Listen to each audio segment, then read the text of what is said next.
Episode 19. This is the Dandin and RJ Machismo podcast. This is Dandin. What's going on, guys? It's RJ Machismo. And today we got a special guest. We got the homie Xavier Jones. He is a Reebok designer. Currently, he is in Vietnam, currently working over there. So first and foremost, thank you so much, Xavier, for coming on today. Mm-hmm. Yeah, man. Thank you guys for having me. I appreciate you, dude. So thank you so much. Oh man, it's an honor, man. Like, we Yes, can't sir. wait. Yeah, we can't wait to, get to know more about you, the work that you did, with Reebok. So first and foremost, we want to make sure, hopefully you're safe over there in Vietnam. And how's everything over there currently? It's pretty good, man. Like Corona, no, everything's kind of low here in terms of the numbers, so that's a good thing. Yeah. Just trying to stay out the way, man. Stay in the house as much as possible. I'm still working every day, but for the most part, it's good, man. Much better than the States. So just trying to be safe out here, but it's good. Oh, that's glad to hear. So our podcast is on Apple Podcasts. It's also on YouTube and SoundCloud. So we appreciate everybody that supports us, including Xavier from Vietnam. Yeah. Shout out from the internationals. Right. So we appreciate you. Right. So icebreaker for you, Xavier. Tell us more about yourself. Yeah, man. I would say I'm like you guys, man. Just a lifelong sneaker fan. Been into sneakers since I was a young kid, and fortunately, I've been able to kind of live my dream job out by being able to work on some of this stuff here and there.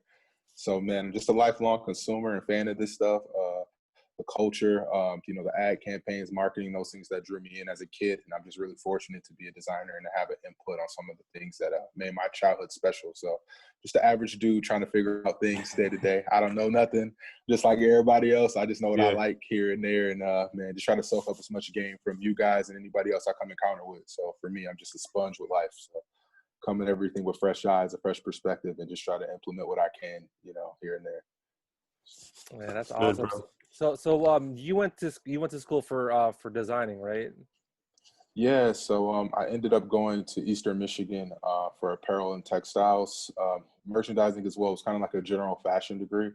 Started in product design, but it was super automotive based. I'm from Michigan, so everything's based around kind of General Motors and car manufacturing. So transitioned over to that side of things and got a kind of general understanding of how different aspects of, from actual design, apparel design, and pattern making to textile science, how things work with abrasion and fire, and then all the way down to merchandising and how you can, maximize your store space and, the value of the floor and all that stuff. So kind of a general kind of overall fashion kind of aspects of my degree. And then I kind of focused on design. So a lot of graphic design, a lot of, again, apparel design, stuff like that. That sounds good, bro. So tell us more, as you said, as a young kid, you were into sneakers. So, tell us more, how'd you get into sneakers and what are your favorite sneakers? Right. So I got older cousins. They're like all about 7 to 10 years older than me. So they're like my big brothers. So me looking up to those dudes when they're in high school and stuff as a young kid definitely influenced me. So my first shoe I can remember that really kind of sparked it for me was the Jordan 11 IE. Just seeing that, like, what is this? And my cousin, like, that was kind of like one of his top shoes at the time. And then me as a kid, getting that Jumpman Team 2, like seeing that Jordan written across the midsole, like when you're learning to spell, like I was probably like in like second, first grade. Like I'm like looking down at my shoes is like a cheat sheet or something like that. So like that was the first time I really could recognize that. So those were the two shoes that really like did it for me. And then again, growing up in Michigan, Jerry Stackhouse, right? Like he was the big guy at the time. And so that was really got me into it. And then in terms of design, it was like I was drawing as a kid, and then I went to the Flint Urban League for like a summer camp. One of my cousins was a summer counselor there, and we had a project to draw a sneaker. And so I had just got the red alternate Piston Stackhouse jersey. So I'm like, yo, if I drew these Jordans to go with the jersey, that'll be ill. So I got real hype, and my mom came to pick me up. I'm like, yo, like they should make this. And she's like, who are they? Like you could be the person. I was like, what? So like at 10, my mind's blown. I was like, I want to be a sneaker designer. So that's kind of what sparked it off for me, like those three kind of moments. That sounds good, man. So it was Jerry Stackhouse that got you into like sneakers since he was like a Piston. Yeah, exactly. Like the Pistons always kind of been like scrubs. Like the Grant Hill era, I was a little too young for, but that was like the end of like the Grant Hill, Jerry Stackhouse era. So Jerry was the man when I was like getting in the ball, like 99, 2000. You know, AI, of course, right? So that was a big dude too. But like being from Michigan and, you know, repping. So Jerry was that dude for me. So he definitely sparked it for sure. I'm assuming you were too young to, like, you know, I guess remember anything about the Fab Five with like Chris Webber, Juwan Howard. Yeah. I was a little too young then, but those dudes like are still kind of staples around Michigan. So like whenever like the Kings were playing, or you know, Juwan Howard was balling at the time, or Jalen Rose, he bounced around a few teams, but those dudes are really a big like influence. But but then also like Michigan State had won a national title at this time. So Mateen Cleaves and Charlie Bell, those dudes are like heroes. So like and Flint, those dudes could do no wrong. So like I kind of caught that wave too. So that kind of all inspired me to really get into sport around that time too. So yeah, kind of a perfect storm of all that stuff happening. So I'm more of a state guy than Michigan though, for sure. But it's probably due to my age. You a Spartan. Yeah. The Flintstones. Flintstones, man. Yeah, hometown team. So that's cool, man. Because like, you know the like, because me and Rael, Rael is currently in Maryland, and I'm from Maryland. I moved out of California, so Maryland moved to the Big Ten. So like, you know, it's been weird because like it's always been an ACC kind of thing, but you know, how long they been with the Big Ten, Rael? Like 5 years now. So like just about 5 years. So like we always see, like, it's weird, like you see like, you know, Maryland. Now it's like Maryland, Michigan State. I saw them like finals. There's always them, and you know, Wisconsin, Michigan. It's just weird, like seeing an ACC like team. East Coast team going into that mid state, right? You know, like Nebraska, you know what I mean? Wisconsin, Games will start till like 9:30 at Eastern time, which is weird. Right. But it's cool. No, it is for sure. No, Maryland was also a good team. Like I loved them growing up. Like Juan Dixon and Steve Francis. Like like them dudes. 2002. Them boys were legendary. So I always been kind of a Maryland fan on the low. I just like their uniforms too. The uniform, everybody says that. The uniforms were fire. Definitely before they were Under Armour. Like their Nike stuff was like top of the line, like my opinion. I mean, same with Michigan State. Like Michigan State got some dope stuff too. Right. No, I agree. Yeah, I was trying to like the last like year or so. It's been like this like side project I've been doing, like tracking down like the original Jordan teams and like the uniforms they did. They were so different. Like you've seen Cincinnati come out with like those crazy unis. Then you had like St. John's, Ron Artest, and Felipe Lopez, like just a random like, what is this? And then the high schools they had like Oak Hill, and it's like, what was going on? Like it was so different. It was like, so much, man. Yeah. Like Nike and Jordan was on one in that era. But Reebok had some nice stuff there too, though, uniforms wise. Like we had a good amount of NCAA schools at the time. It's kind of forgotten about, but when you look back, it's some good stuff in there. But. And I do remember Reebok at that time when they had the NBA. They were the first. They were the first one that did the Hardwood Classic, jerseys, man. You know. So that was pretty good. Throwback era. Yes, sir. Absolutely. Yeah. Those were fire. Yeah. Man, those are good times, man. Definitely good times. I know, good times, man. I wish I appreciated it a little more while I was in it.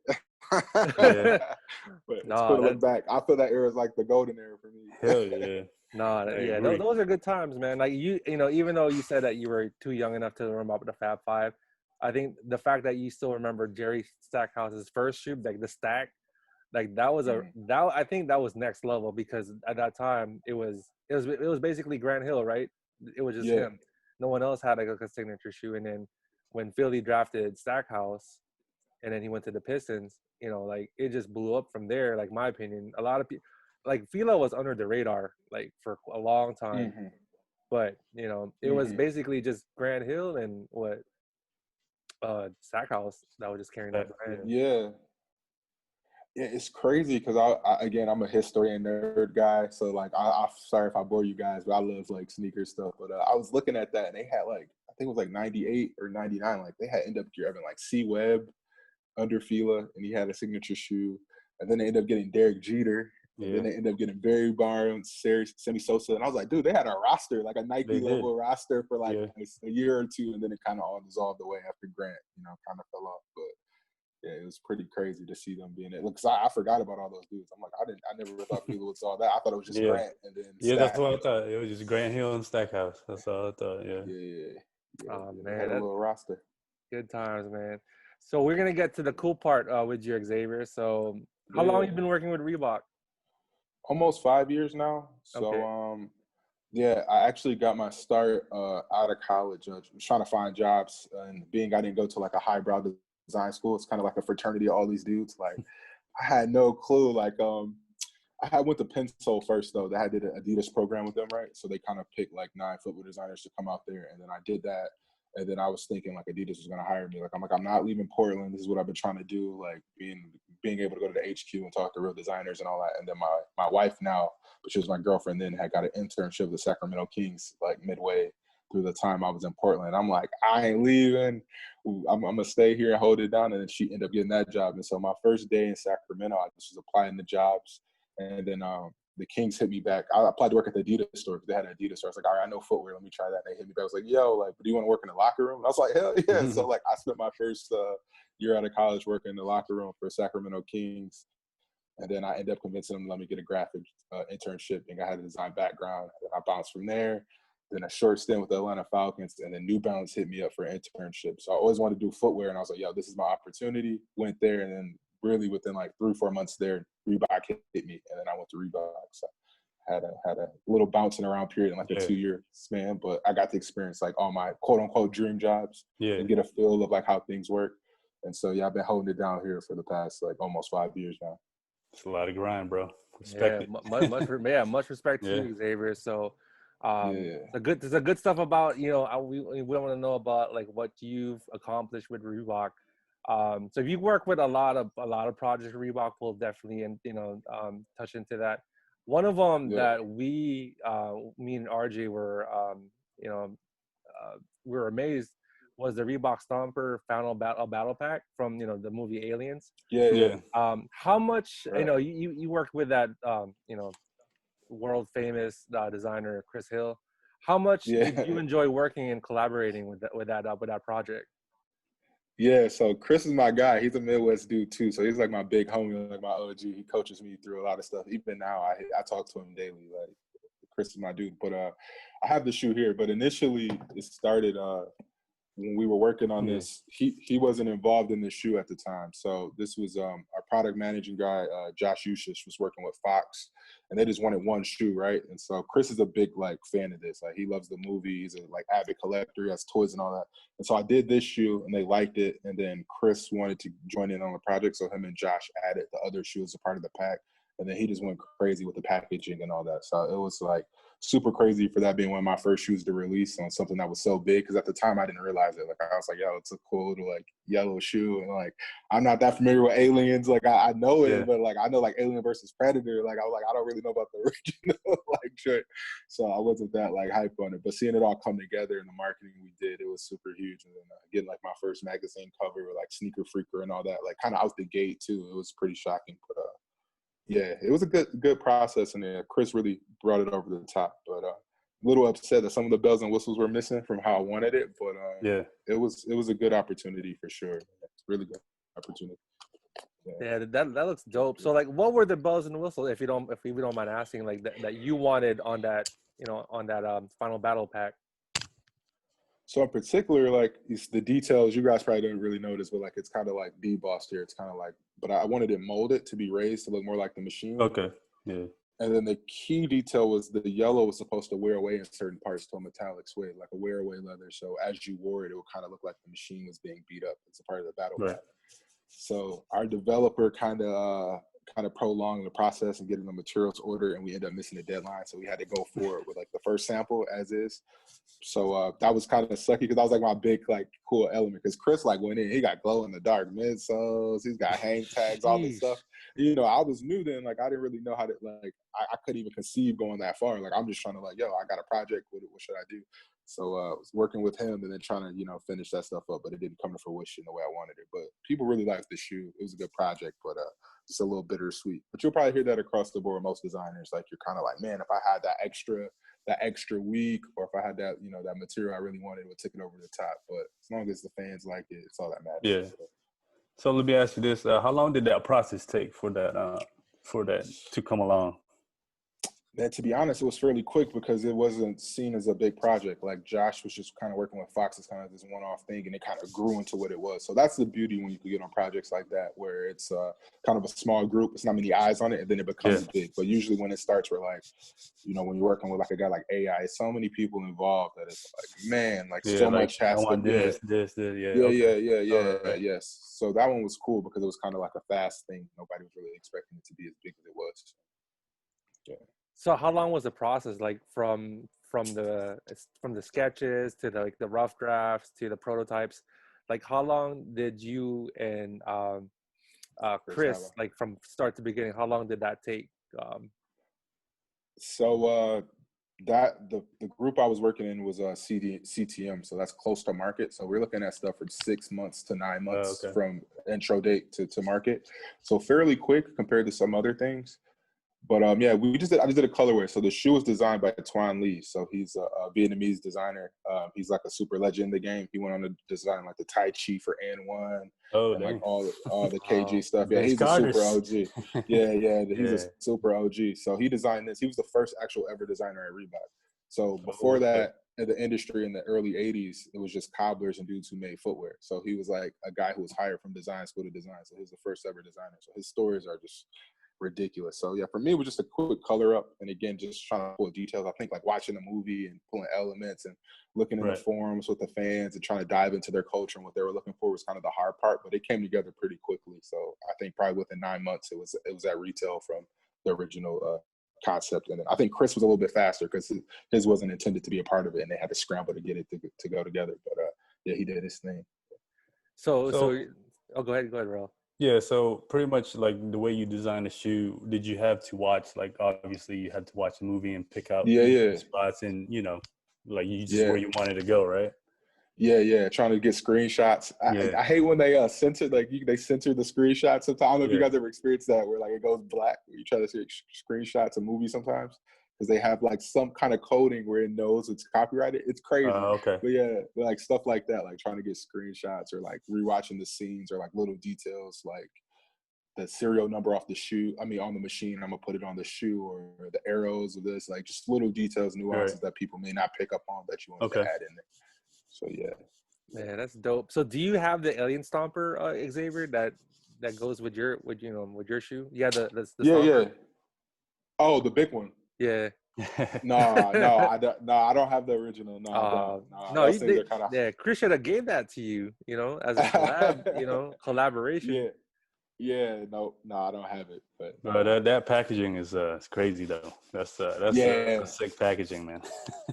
He went in. Him and one of my homegirls, Alejandra, man, they went in on that. Like his brother helped on that too. Like Chris probably spent like 50 hours on the illustration between him and his squad. Like Chris goes hard. Like that's one thing like you can't take away from that dude. Like sometimes people say he goes crazy sometimes, but like dude pushes the envelope for the brand for sure. But the time he puts in, like you gotta respect it. Like that dude goes hard. Super hard. Wow, that's cool, man. Yeah. So like another project you worked on is in my opinion, my favorite Iverson's was the Bethel Bruins PE, stands for A4. Yeah. So, in 2017, right? So how important was it to continue the legacy throughout his, through his high school achievements? Yeah. Well, to be honest, man, a lot of people miss those things. Like I'm a sneaker and like sports junkie, right? So like I was just looking at things to do that was special for the moment. And so I came across that was the 25th anniversary. And again, that was a super quick project where like I didn't even have the time to make a revision. Like whatever came back from the factory is what the school got issued. So that was kind of stressful. But me and my dog, Allen Brown, he does asset marketing or athlete marketing for the brand. So he kind of brought those two in. But initially I wanted to do ASIM, like 1 foot yellow, 1 foot right. So, commemorate football and wanted to do for basketball because he won 2 state titles that year. Yeah. And then it looked a little rough. It was kind of jarring seeing that first. It was like, all right, let's scrap that. We'll just do a yellow and a green pair. And they could rock them both. But yeah, that was dope, man. That was cool. And then the sock liner, I do wish I had another round at, but it was so rushed. But I actually pulled sketches from AI.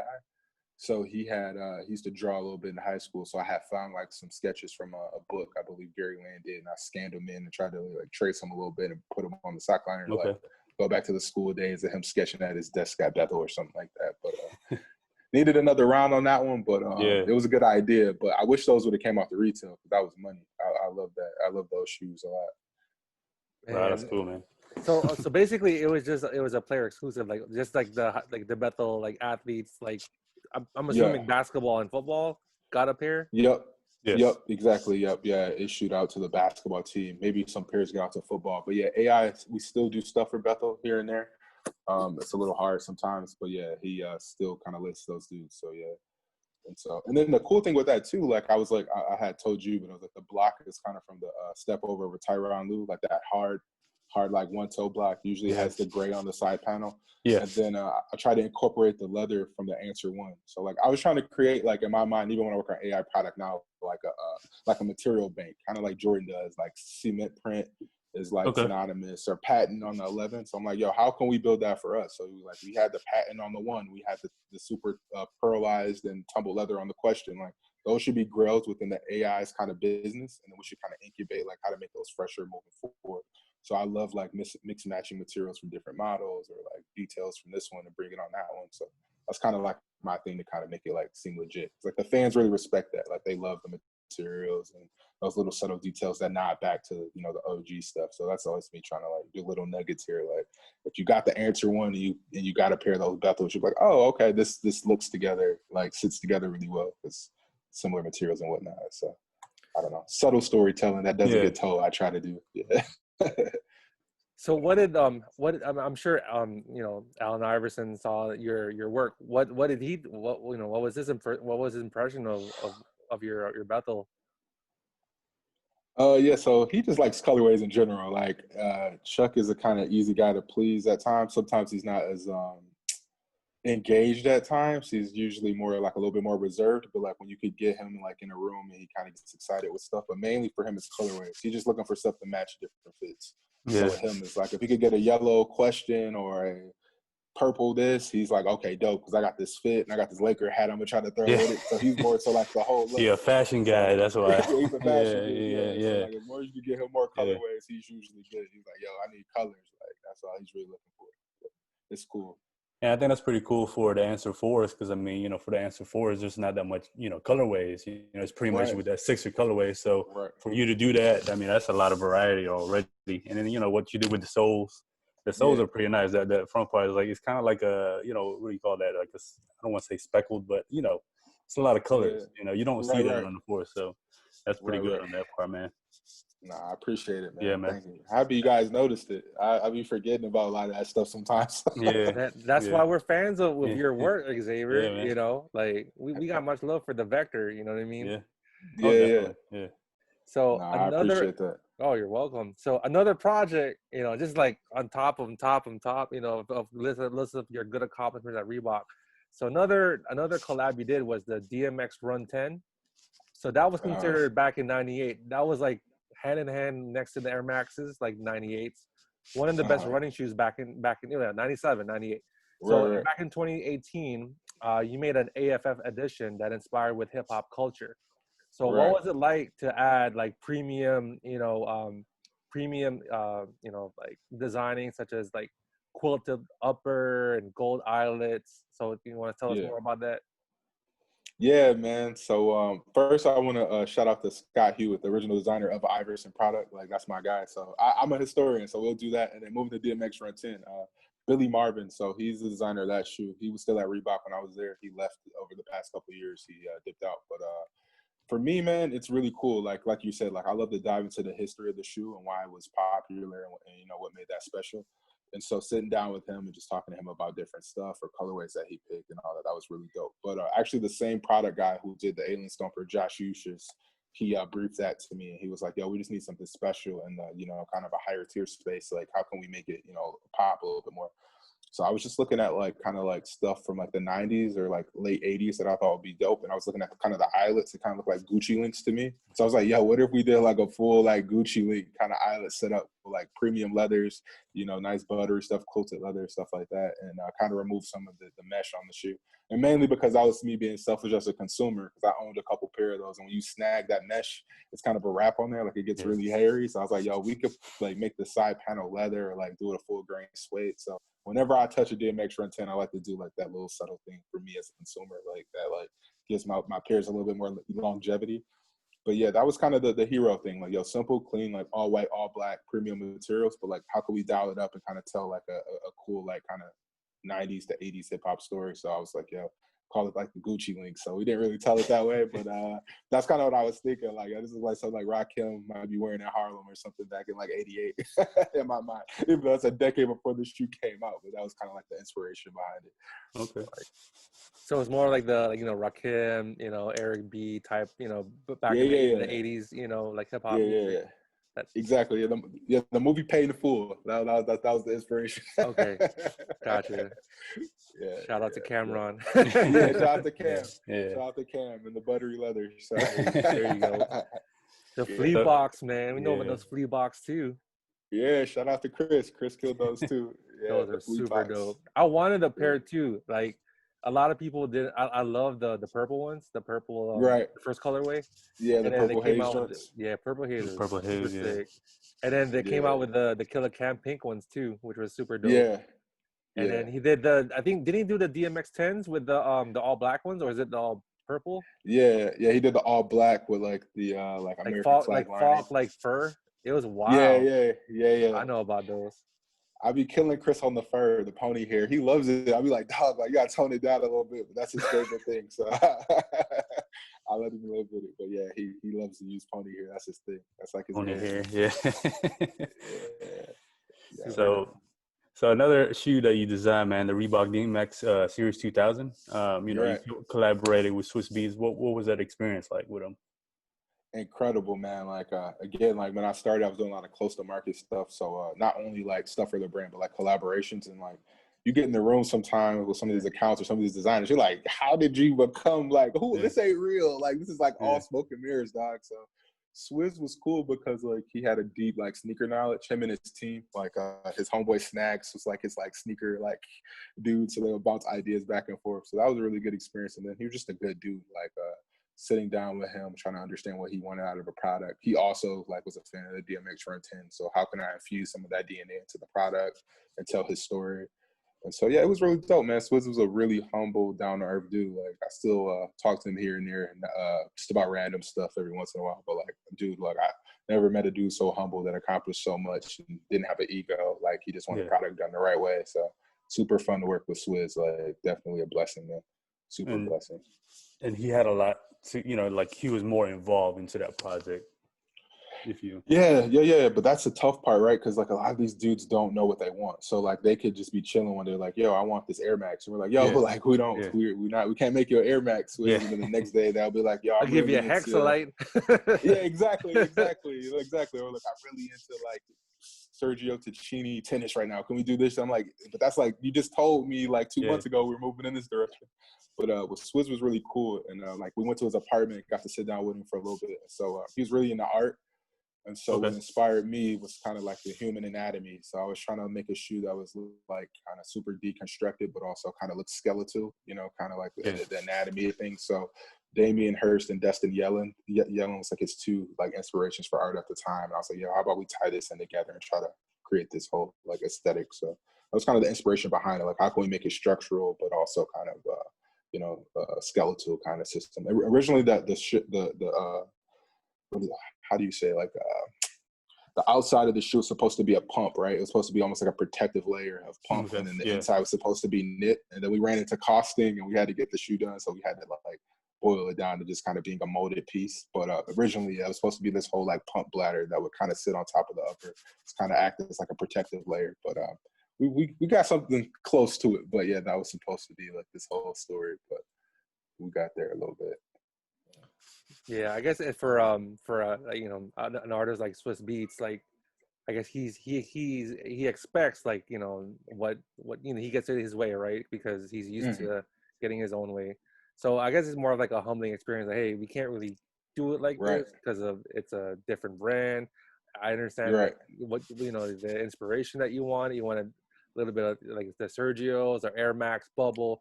You can't Yeah. offer that. You gotta Right. you just gotta put them down, down to earth. Like, hey, I can give you a Hexalite. I can give you a Reebok pump.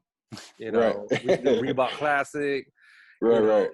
So I think that's really nice that you're able. You as a sense of professionalism. Like, hey, I'm working with you. This is what Yeah. we can offer for you. So what we could do for you. Yeah. Because Yeah. they're And even asking a whole bunch of stuff. Yeah. Right. Yeah, it's definitely a balance, like dealing with all those dudes, right? But it's cool because like marketing, 9 times out of 10 usually handles the relationship. So it's very rare that designers have one-on-one interaction with the asset team. But like for me, fortunately, I've had the opportunity. But then sometimes it can get stressful too, because like you get a call at 3 a.m. like, yo, I need a purple shoe, and you're like, fam, like, all right, I'll do it. Then by the morning, it's like, no, orange is in. Like that purple shoe's done. I'm like, damn, that's crazy. Wow. So you never know. Damn. So a lot of times it's cool to have marketing as a buffer when sometimes guys can be a little bit more problematic. But like a dude like Swizz was like A1. Like I think by far like best relationship I had with any like assets on a private. Like he's really good, really good. So those are the dudes that you really want to work with, right? Yeah. Like it's just they're being understanding, like, and then try to get to a solution. Because a lot of guys, like, I mean, even me, right? Like if you were getting a room and like, yo, we want to design a shoe, what's it gonna be? Like that's kind of tough. And dudes don't really come in with like a lot of like I guess past experience or like an idea. So a lot of times they're just scrambling, like looking around the room, like Yeezy's cool. Let's do Yeezy. And it's like, what? Like, come on, like, what can we do that makes a real statement and it makes sense for us and for you? So that's usually the tough part, kind of narrowing those guys down. So how important, Xavier, for you as a designer at Reebok to to be on the same page with marketing? Because I know, like, without you guys kind of go hand in hand, right? Because marketing gets you guys the product, and you're the one that delivers the product, right? So how important is that relationship that it has to be cohesive? There can't be no disconnection. Everybody got to be on the same page. So how important is that, like, for as a designer for like you? Yeah, man, that's the relationship that matters the most, right? Like they kind of hold the parameters and guidelines for us and what I can do.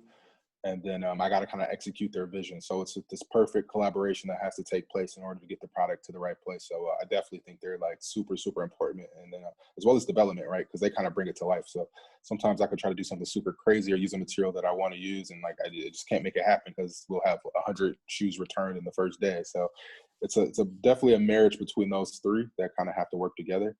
I think my issue kind of stemmed from me being a consumer first, right? Like, so it's like I built up 20 years of being a consumer and knowledge in the space, being a fan first. And so a lot of times my opinions are kind of fueled for me being a consumer and a fan, not just as a designer. And so marketing guys could kind of see that it's like, I'm trying to step on their toes a little bit or trying to do their job. And it's like, no, like, I'm not really doing that. I'm just like, I'm super tapped in with this community. And I feel like this will make sense for them. Like, it's not me being biased or my ego. Like, and that's the other thing too. The human ego is usually the big cause. Cause like guys just, it can be combative when you don't agree on things. And me, I'm just trying to get product to the best point collaboratively. So that's usually like some of the battles I have to face here. But, I think the other aspect, because it's not many guys that's really into sneakers that's into the industry, right? Like, there's probably a handful I know they're like real sneakerheads, like you guys. Like, it don't happen. Like, most dudes, you'd be like a Jordan 11, they like, that like an Air Force One, and I'm like, what? Like, you design sneakers for a living, and you don't know the Jordan 11? Yeah. But the perspective is different. Like, they're into making things function, or maybe they're into performance running, or maybe they had no clue they were going to be a footwear designer, and they end up getting a job here. And same thing with product marketing too. Like, they may just not have the knowledge base I have because it's been my dream job. This is like going to the NBA for me, designing product for brands. Well, they look at it as kind of like, well, my uncle got me this job, or I applied and I do shoes, but I really want to be, golfing or doing something else in my spare time. So a lot of times that's kind of the battle of the face, being because I think I try to dive into the consumer psyche a little bit more and, dive into the culture and really identify what they want, versus just my personal opinion or the brief that's coming through. So sometimes I overthink things too. That's the downside on my side. Like, I may be sitting with something that should take 2 hours for 2 weeks. So you never know. So Yeah, But I I mean, think Just try to, that's a great thing that you do that though, man. Because I think most people, like you said, they're just tapped into one thing, and for you, you look at both sides, of the community yeah, and what you want. So I think that's a good thing, man. That's like a wonderful thing to do to have in your mind. So yeah, yeah. especially if they want the product to be done the right way, they need to listen to you. You know, Hmm. that's as arrogant at that sound. It's true, right? Yeah. Like they have to listen to the designer because you know Hmm. what works. Hmm. I mean, for them, yeah, they're just putting two and two together, but Right. they don't know the story about Iverson. They don't know the story about yeah, Swizz Beats. They only know Yeah. Swizz Yeah. Beats through music. There's a story behind the shoe, so that's why your role is very important. With that. Right. Right. Yeah. And like I said, I'm already like a history nerd as is, like yeah, even outside of yeah. footwear. So like, Like, man, I do bro, I deep noticed. dives. yeah, Yeah, like I I be doing noticed. deep dives, like Yeah, random one-off joint. Like what? Like I love yeah, it. I love it. And like I think that's the beauty to this industry because it's fairly young, right? So like all the goats and all these dudes that have done it before me, like I look up to those dudes as my mentors. And so if I could ever have communication with those dudes, it only sharpens my skills. So like the ego shit for me is out the window because I know where I want to be or like hopefully to aspire to get to. So like it's like, man, like I got so much more to grow and learn to as well. So it goes both ways. It's like yeah. I have this perspective, but like if you're offering something that could be valuable, let's come to an agreement versus like it being tension. So I always try to stop that, but it gets heated sometimes every now and again. But it's I mean pretty good. that's why you're in that industry. Yes, Like sir. sometimes you just can't Yeah. lose your battles that way. So you Right, gotta right. prove your point, right? Right, right. No, I agree. Yeah, I because agree like with if that. the shoe fails, who does that fall on? The designer, my most nine times Designer. out of 10. Yeah, But who Yeah. who was the one that told them not to do it? So like, Right, you guys, right. it has to be hand in hand.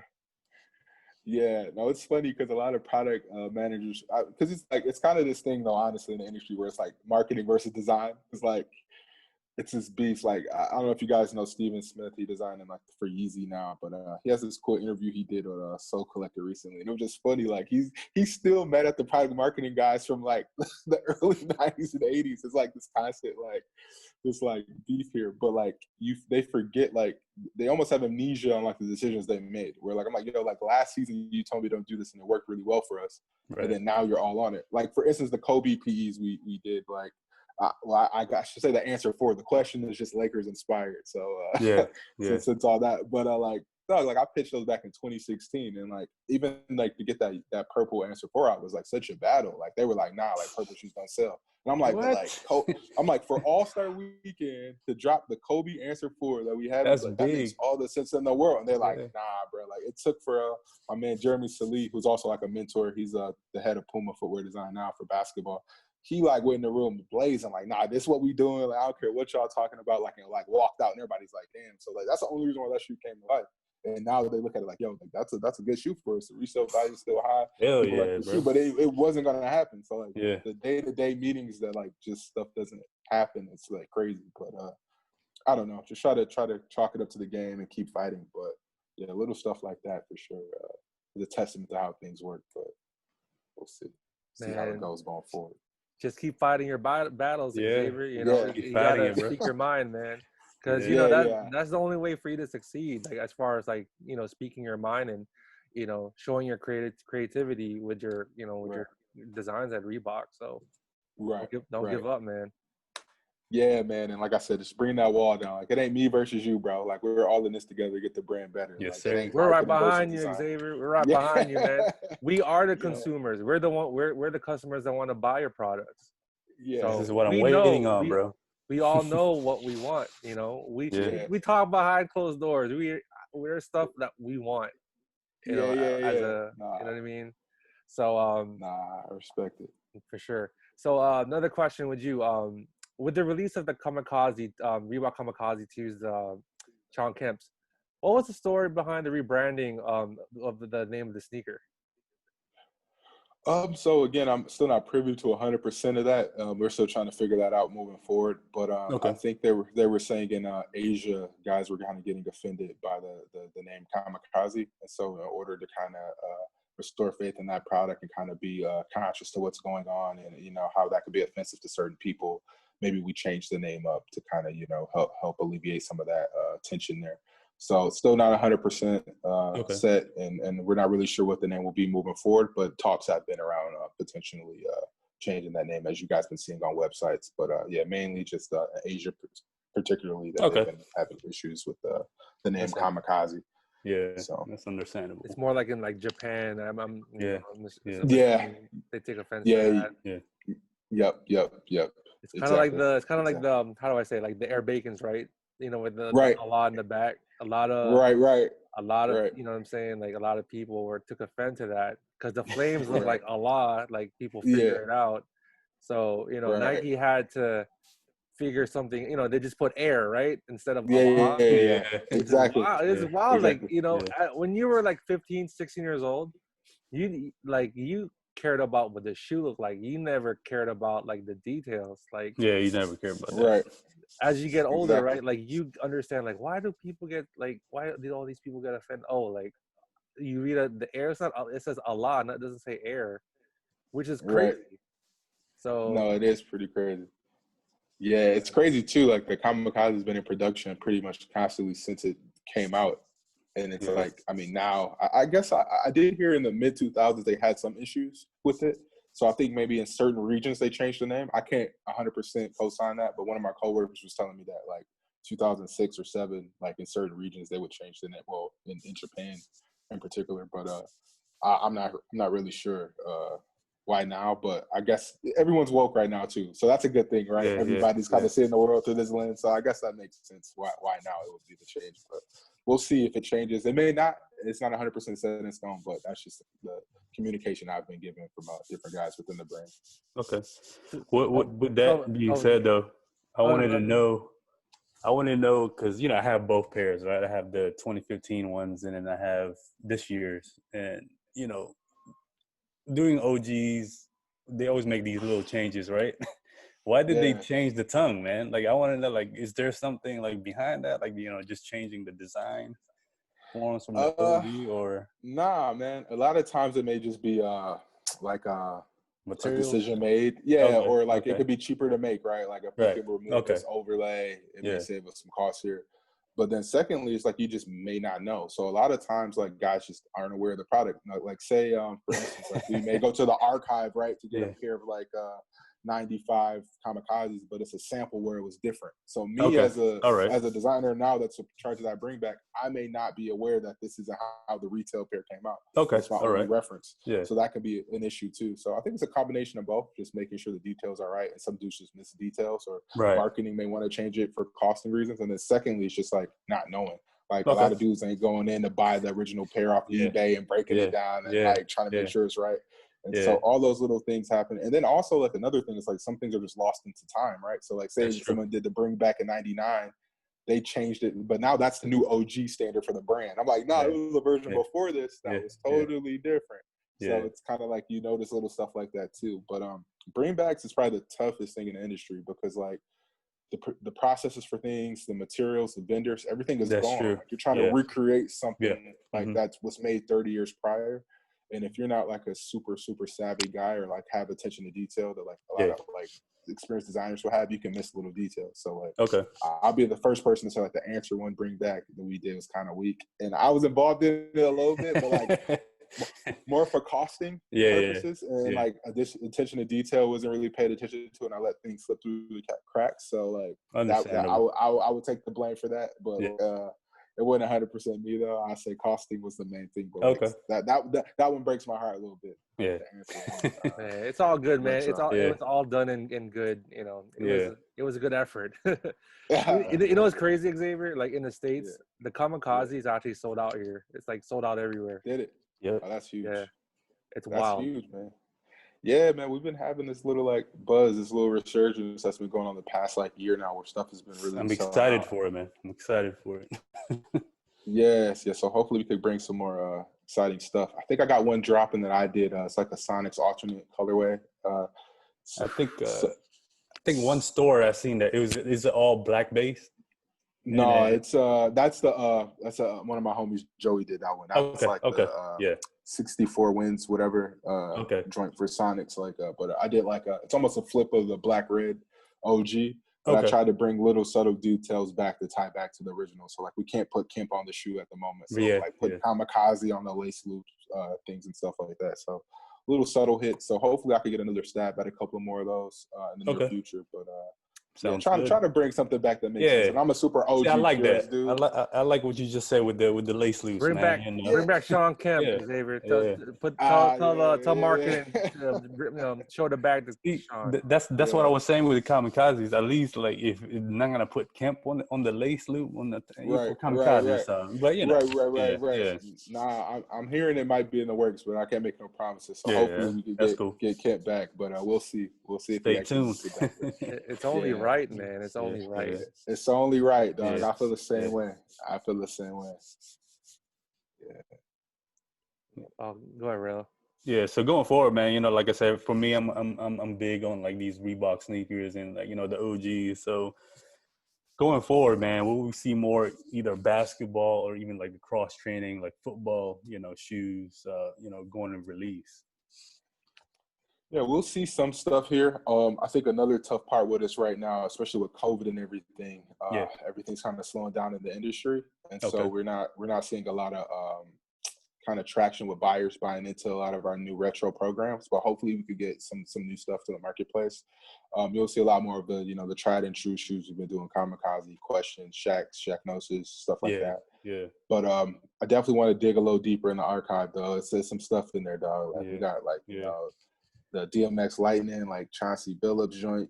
Man, I tried to bring the Steve Francis back a couple times. Nobody really played the Wink. Franchise, The Wink, the X Beam, the franchise. You got the Wink.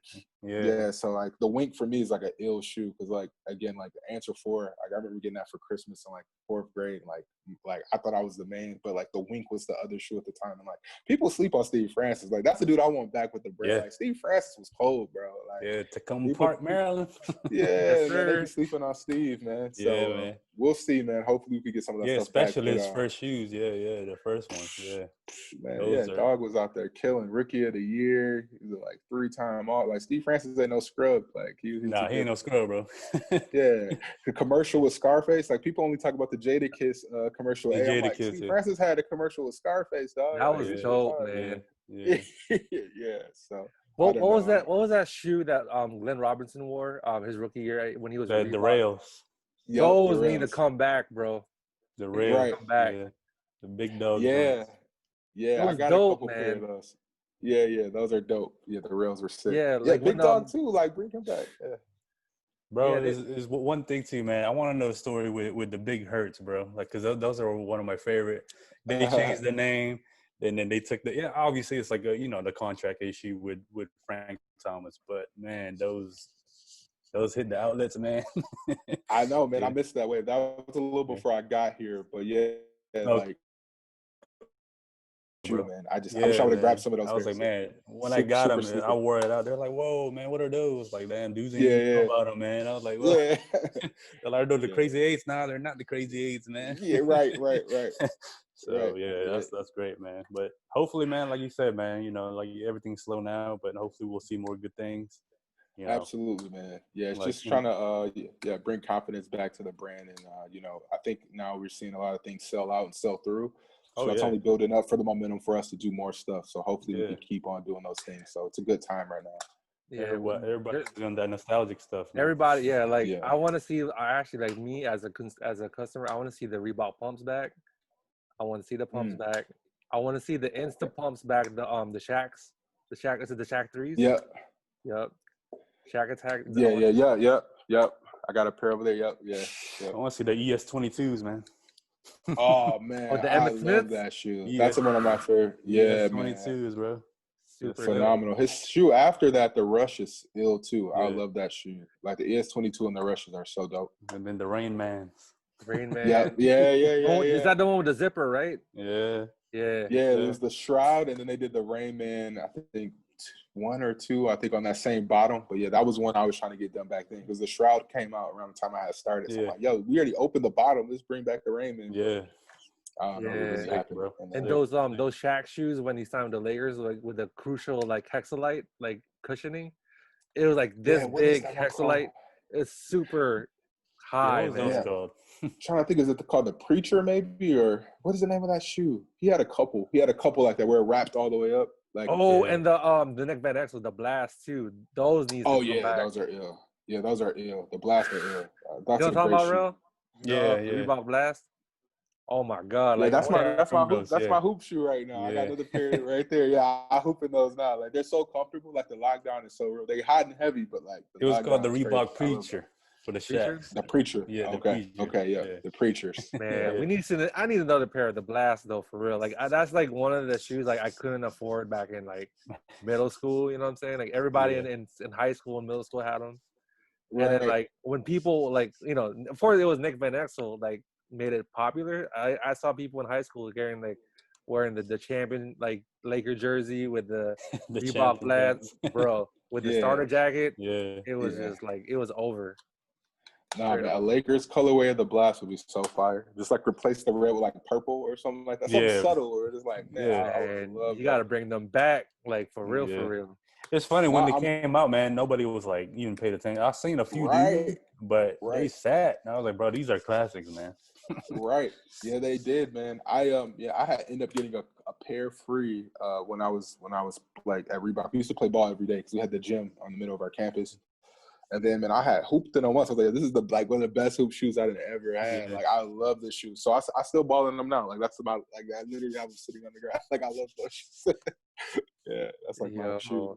And then I think I hope like they would like rekindle like the Shaq line too, because like the one with the Right. CO2. My dad had a pair of those.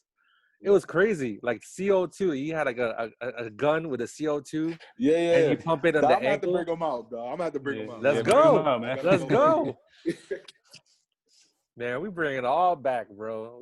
We're not just fans of Nike, you know what I'm saying, or Adidas. We're fans of everything. Yeah, man.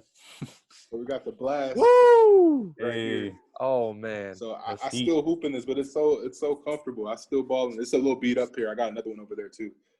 But I That love is these. dope. And then the Shaq. So like they didn't do it with the CO2 before. Man, I But they was did it looking with the for the little Oh pumper thing. man. So you Yeah. can kind of insert it here and pump it up. But yeah, these are incredible. I love those Incredible. shoes, bro. I missed out on them, but I wanted to get them I so wanted a bad. pair too, man. Yeah. Yeah, I love these bad boys. But these are kind of my these are like my whenever I wear shoes, which is so hot over here, I'm in sandals 90% of the time. So, Yeah. but like I usually either ball in the Blast or like if I'm trying to flex or something, I'll break these Shacks out every once in a while. So, yeah, it's my front door flow. No, that's cool. So this is a nice segue for you, Xavier. We actually wanted to share some Reebok shoes that we own. So me and Rael actually want to show you something. So I'll start first. So you know about this, the Zig Tech. Okay, Zig Tech. Zig Tech. So I got you.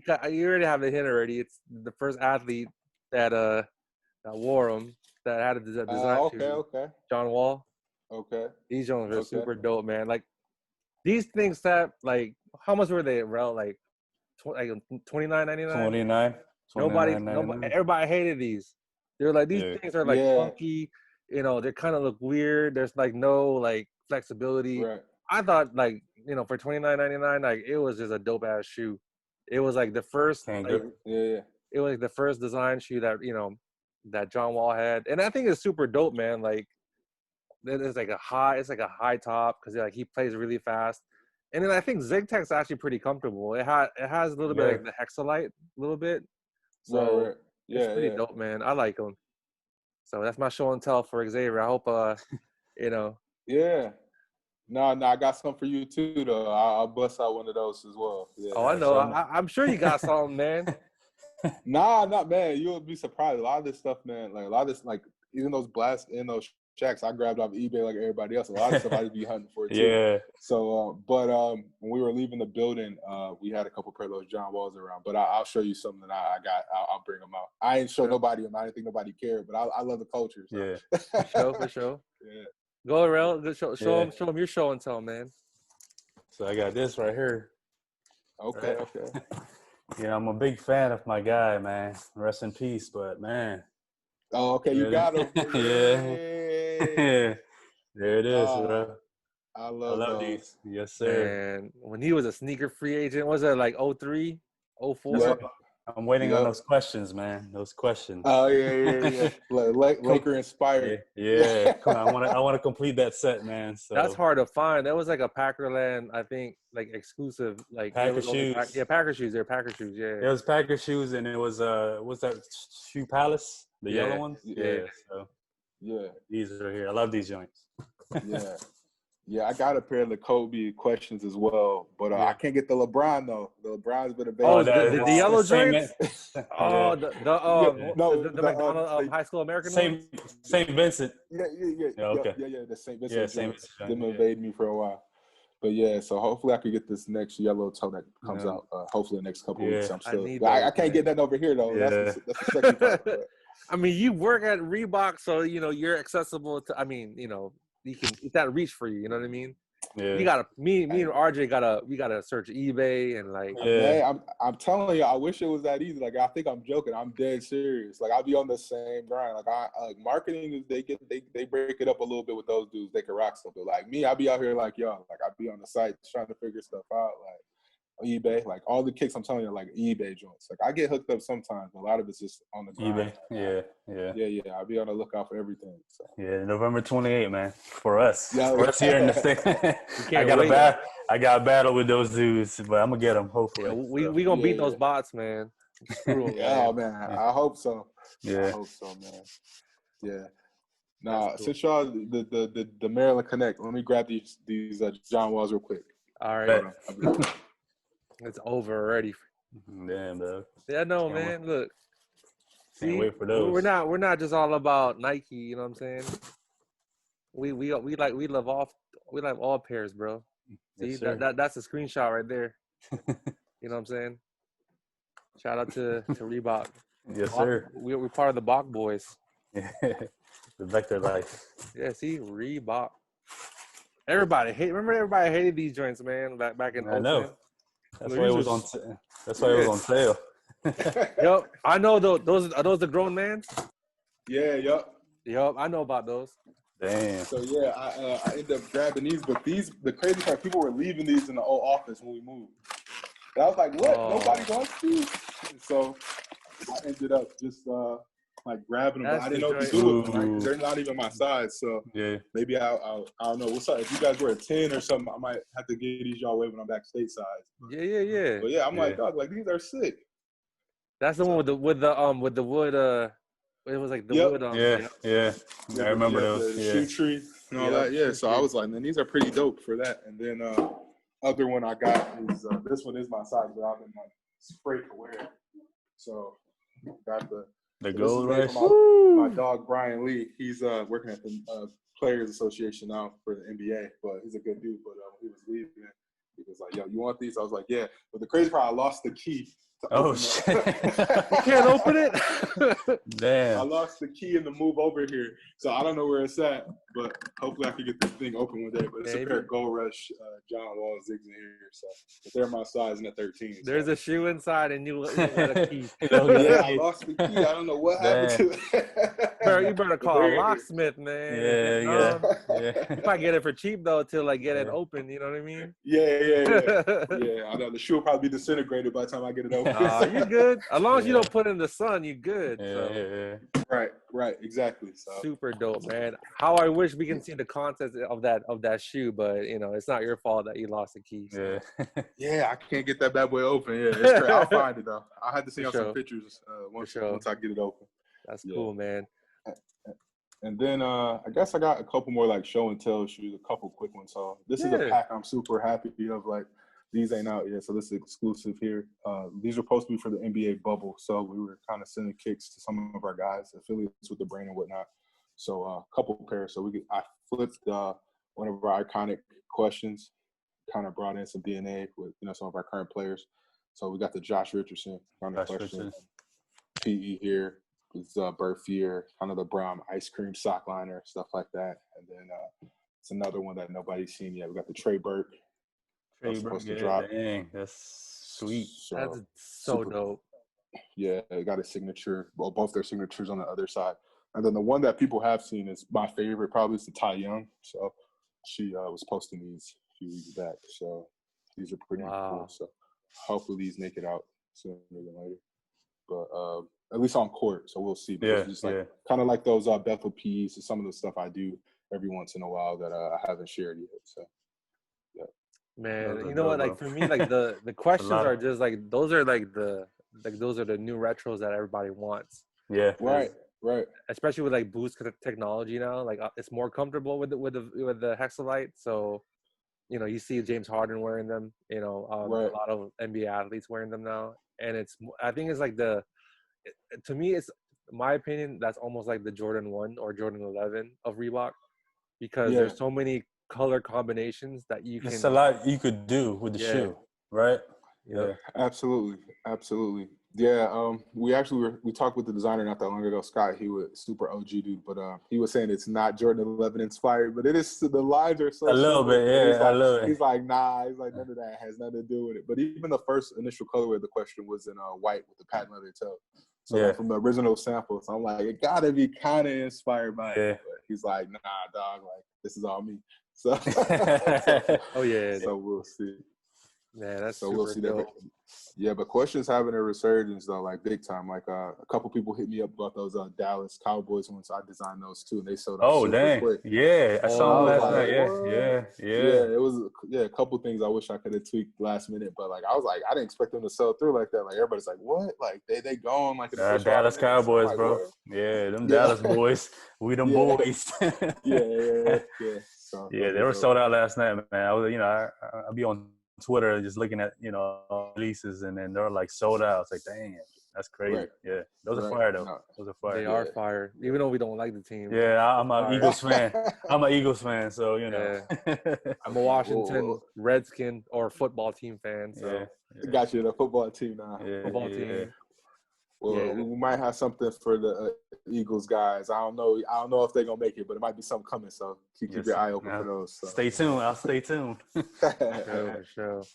All right, Xavier. So we're almost wrapping up here. So with the current state of sneakers being so limited, you got bots, you got oversaturation of shoes, and what can Reebok do to remain competitive and relevant to their customers? I mean, I think that's the tough part, man. Like, I feel like for me, I think being authentic and really tapping in with those guys who know the product well and really speaking to them and providing what they would want, I think always helps. Just being authentic really works. But the state of the industry is really tough right now because it's just so much. It's so much product. It's so many collabs. It's so much stuff where, like, it doesn't feel special anymore. I kind of hate that, like, things are exclusive or limited, even though, like, I've had the opportunity to work on some stuff, like, for certain guys or something like that. But, like, for me, I'm like, just make it accessible for everybody. Like, it kind of takes the fun out of it. Like, I got to have 5 apps. I got to wake up at midnight. I got to, like, check again at 7 a.m. It's like, like, what happened for the love of the game? Especially, like, dudes like yourself. Like, y'all, I know y'all didn't see the switch up because even, like, for me, like, dude, even when I was in college, people weren't on sneakers like that. Like, I was able to get, like, Space Jams or Concord 11s and things like that where, like, now it's impossible. Like, it's, like, literally, like, if you don't got to plug out the store or you ain't using a bot yourself, it's pretty much done. So it kind of takes the fun away, man, like, for dudes to really respect it. So I just want to make it accessible for kids. And then me, too, like, growing up in the Midwest, like, we didn't have boutiques and stuff like that growing up. So Foot Locker was kind of our haven. So, like, 90% of the shoes we want don't even make it to that distribution unless you're like in New York City or LA or something like that. So it's like, man, it's kind of taking the fun out of it. But hopefully we'll see this next generation kind of change things up. Hopefully, but I guess the other thing is like young kids don't really know what they want anymore either. Like when we was growing up, it was kind of like we were sports fans, right? So like I bought into this product because I really like the Sixers or AI or Emmitt Smith. If I was a Cowboy fan, so the ES22 resonated. Now it's just kind of like, like, I'm not really hooping in these. I don't really care about the guy. I just like the swag of it. So it's like, it's kind of like this whole weird thing too. Where it's like, I don't know. Like I try not to down guys or like say like their generation isn't good. It's just like me trying to figure out the psyche of what makes them tick. Yeah. And I don't really know if they know. Like it's just kind of like I'm here and I'm buying stuff because I don't know. Like consumption is on a whole other level. Like it's crazy. Like if I had a kid now and like they had to buy sneakers, it would be like nuts. Like I got like 2 pair a year, like 1 for hoop, one for Christmas, maybe 1 to start the school year, 3, 4 pair. Now it's like every week it's a new drop. Like it's kind of crazy. Yeah. Crazy. Yeah. So do you feel like Reebok is? I mean, I don't think they're trying to compete with like the bigger like brands with Nike, New Balance, Adidas. I think like with Reebok, they're in their own lane where they know what their consumers want, especially like the questions, right? Like those are, to me, that's like the number one like Reebok shoe, next to Right. like someone that's simpler like Reebok Classic, a Reebok Prince, Right. Reebok Princess, you know what I mean? And then the retros too, like the retro basketball shoes, the kamikazes that sold out here instantly, which is crazy. A lot of kids don't even know what a kamikaze is. They didn't never seen Sean Sean. Kemp. Yeah, they didn't even know who Sean Kemp. Not to be ignorant, but they don't know who Sean Kemp is. They never seen Sean Kemp. Don't even Right. know what a kamikaze is. They know it's a Japanese terminology. Right. They don't Right. know like what stuff is going on in Japan. You know what I mean? Like, I think it's for us as like OGs. Like, I think Right. it's always good to put it in place. Like, we're here to like educate. You know what I mean? Like, educate Yeah. the consumer. The new wave, right? Hmm. Because there's a lot of stuff that we want, and there's a lot of stuff that we can't get, and that's Right. that's like that's the world that we live in right now, which is sad because it Right. wasn't used to be like that. We used to like, we've had like past guests before where we would line up, in line, several hours, maybe like overnight. Now, like Mm. you just roll out of bed, you use bots, and you hope the best, Yep. like you get something. It's just sad, you know what I mean? You're That's, pretty Yeah. much you're pretty much on your phone and your computer all the time now, just trying to get stuff. That's Right. the state of everything. versus me RJ, you know what I'm saying? We did this a long time ago. I pick them up, we go to the local sneaker spot. We're 1 and 2. We know what we want. We in and out, no drama, no one trying to mess with us. Uh-huh. It was just, the good days. Now it's like, oh, I gotta get 5 pairs of this so I can like Right. Right. make a The $20. resale game. I can make a Resale game. $20 Yeah. profit. Yeah, You know what I mean? yeah, That's the sad part. yeah. Yeah. No, I 100% agree. The game has changed. I wonder will it revert back? Things are reciprocal, so I wonder will Hope people so. lose interest. Hopefully, but it's been wild. So it's been a while, like past what I guess the last 10 years per se. Like since the Yeezy, I mark that for me. It's like that No, I first think Nike so. Yeezy. I It's think kind of the so. benchmark for like allowing like guys who aren't really into things like I I want to be agree. a part of this. The So I hype don't beats know, man. era. Yeah, the hype beats Yeah, era. yeah, Yeah, yeah. It yeah, really hit because, yeah, like, dude, even when I was in high school, like, I was like the Rain Man Jordan guy, just because I knew like 1 through 22 or something at the yeah, time, and I'm like, Doc, I just know sneakers. It's not like I'm yeah, trying to be cool, but like most people just like, oh, the Jordans, like it's the J's, the new J's. It's like yeah, everything was just the yeah. new J.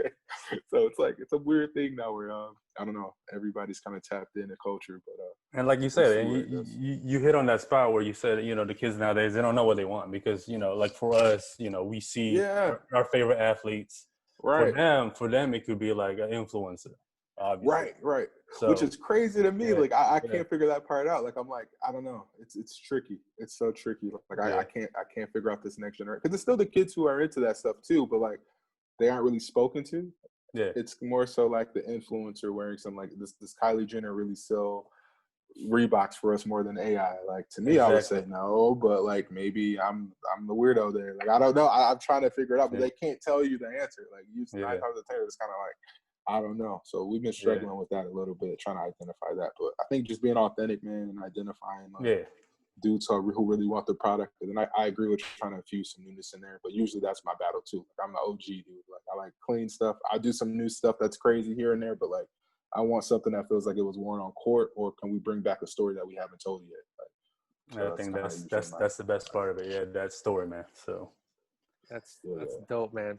So like, before our last question, what's your advice for people that wants to get into your industry, Xavier, like being a designer, as far as like you grinded to where you are now, which we utmost respect, much props for you. What's your advice for people that wants to get into your field?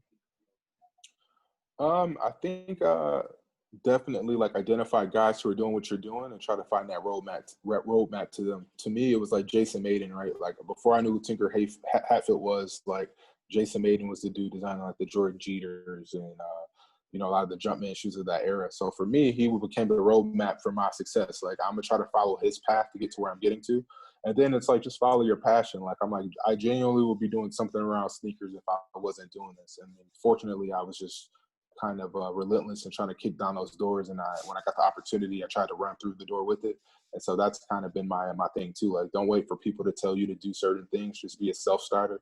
Like a lot of these shoes or PEs I've showed you guys, or you guys have talked about, I was just me. Like, okay, it is a 25th anniversary. Let me do it. Like, you don't got to tell me that. Like, okay, with something, we need something for the bubble. Okay, I'm going to do this whole pack. I'm going to flip the undefeated question. Let's do that for our guys. Now, it may not arrive in time or marketing guys not have been on board, but be a self-starter. Like, once you're in the door, like, don't let people try to, like, stifle you or stop your creativity or your view of how you see things. So I think that's key, too. Like, keep pushing. And if you're truly passionate about it, you'll keep doing it. Like, I have weeks where I'm beat up. Like, yeah, I don't want to do this no more. Like, it's crazy. But then I wake up that Saturday and I'm back at it. Like, let's get it going. So, yeah, just find your passion and keep going towards it. And then just find somebody that you can identify with that kind of serves as like a roadmap for your success. I think so. So, and now I'm trying to figure out that next step for me, right? Like, I got the opportunity to design sneakers. That was kind of it for me. Like, yeah, I'm really good to design shoes. I get to make new shoes. I get to do color materials of shoes I've actually owned during my childhood. So I'm super happy, but let's like, what does the next 10 years look like for me now? You know what I'm saying? So I'm still trying to figure that out. Like, I don't have the answers at all. Like, I'll be the first to say that. Like, I'm just taking it a day at a time. But those traits have helped me get to where I got to. Just trying to get to that point. Right? Just keep pushing and just being relentless, man. Like, don't let people tell you got bad ideas if you believe in them. Like, just keep going, man. Just keep pushing. Man, that's awesome. Awesome advice, man. Yes, sir. Appreciate it. Yeah. So good, real. Finish. So, we're finishing up now, man. We're going to flip the script now. I want you to ask us a question now if you have any. Yeah, man. Well, since y'all was camping out getting sneakers together, y'all go way back. Can y'all, like, let me know a couple pairs y'all got that, like, really was dope for y'all that y'all really kind of bonded over, or so y'all got stories over, or separately, like, any sneaker stories you guys got? Go ahead, Dan. Man, there's a lot. So, like, It's a lot. Yeah, no, that's cool. I think the one that points out, I think we've talked about the Great Fives, in past episodes. That was pretty crazy. Like, we went to, like, how many malls did we go to? 3 malls? 4 malls? I think 4, yeah. Yeah, it was crazy. Like, there's 4 of us, my cousin, RJ, and then a friend of ours. Went to 4 malls, man. Like, it was crazy. RJ and my cousin got their pairs, and then I had to wait like 2 hours later for another store to open, and basically it's just like you're feeding. It's like a zoo, dude. Like, they had everybody just ran. Everyone ran to the counter. Everybody, when they lifted the gates, people just like limboed, you know what I'm saying? Like, they just like ran through the gates. And luckily I was able, to get a pair, which is wild. And then another one, like, me and RJ, like, we still have a sour taste, was you still remember the Altitude 13? 13th, yeah. I was gonna say that. Yeah. But that was one of the first LS shoes next to the Great Fives, right? That was a straight L. Like, it was like the worst. Straight L. Was the worst camp out, like, ever for us. Really? Because we were with a pretty big group, which we learned not to do anymore, because they make the decisions. We follow. You know what I'm saying? Like, oh, let's go here. Where we could have just done our own thing and went to the store that we knew that they were gonna have it. So, from then on, we were just separated. Yeah, because RJ lived in a pretty, suburban area where there's a lot of sneaker stores. Urban area. Yeah, but like the cool thing about it with this area is that we were very familiar with the place, where we could have just stayed where we where we wanted in the first place. Yeah. But we were following like the crowd, like, oh yeah, let's do it as a team. Let's go here. Let's go here. Blah, blah, blah. And it's just like, it was just like so bad. Like, security said, oh yeah, you need to get away. Like, you're loitering, or like you need to go home. You need to, like, you know what I mean? Like, they're just pushing us away, and then. People were like waiting in the bathrooms. They were like rushing down the escalator. It was wild, man. Like what years was this? 2005. The Altitude 05. Yeah, 2005. Man, that's crazy. That was with the 20th anniversary with the Jordan, like the 85-05 shoe. Yeah. It was, man. Like, me and RJ eventually got the pair, but like every time I look at that Altitude, I'm just shaking my head because the stuff that I went through. I mean, it's not the same, like, as far as like what we went through, because we didn't earn those shoes, man. Like it was easy to get now, but like we wasted so much time and so much wasting a lot of time. wasting so much time, man. crazy. It was the worst. So from then on out, pretty much, long story short, is like we don't grow with crowds anymore. Like when we camp out for stuff, you know what I'm saying? Because like, you know what I'm saying? Like, oh, we want to go here, won't go here. And like, nah, dog. Like we're just gonna go to one or two spots that's guaranteed that we're gonna get it. So that's what we did from there on out. So man, that's legendary. That's crazy. Yeah. But I think another thing for us, another story for me is like the shoes that we got the most that was like with ease, but we camped out anyway with the CDPs. You remember the CDPs? Yeah. Oh my God. Yeah. So every time we just camp out, it would just be us because like nobody could afford them at that time. Nobody could have shot 310. It was like 310. It was like the most silliest thing in the world. Like, it was crazy. Again, I didn't even remember. Like, I remember the show. It's the Shoes with Bobby. So it was my first time seeing it. The ESPN sneaker show. And I remember like trying to look them up at the time, around that time, like 05, 06. And I remember like it just didn't make sense. Like it's $300. Like hold on, what? Like who pays $300 for a pair of sneakers? Yeah. Like, and then they did the countdown joints like later. Like I guess I was 08. When they were doing, like the collision pack. I mean, I was like I remember trying to get those too. My mom just was looking at me like, "You are bugging. Like, there's no way. 310, bro. There's no way." And now it's like a steal. Like I wish I would have bought all of those. Exactly. Yeah, man. It was like it wasn't that bad because they came out like every month, right? It was every month. Almost every month they had a drop. Yeah. But imagine like for us, like we had, we worked at we worked at like food places, right? Like I worked at, like Popeyes, Popeyes chicken. Imagine like you had to save your paychecks, like three paychecks. You know what I'm saying? After tax, like, oh damn, I got 320 with tax. You know what I'm saying? We made 310 fit so we can get that pair, bro. That's your whole check, bro. It was a struggle. It was a struggle. Wild. Yeah, that's wild, bro.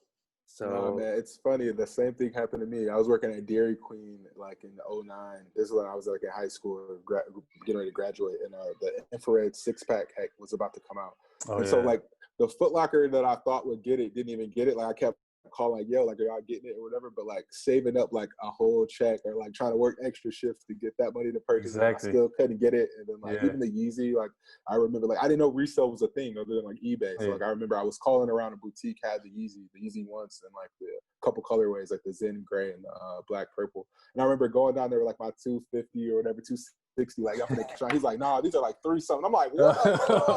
I'm looking at her, I'm like, he's trying to finesse me. Like, what's going on right now? And I'm like, I ended up not buying them. But I'm like, that would have been good at the time. Like, if I got them now, I would have came up. But like, those moments are crazy. Like learning curves of this whole thing. Man.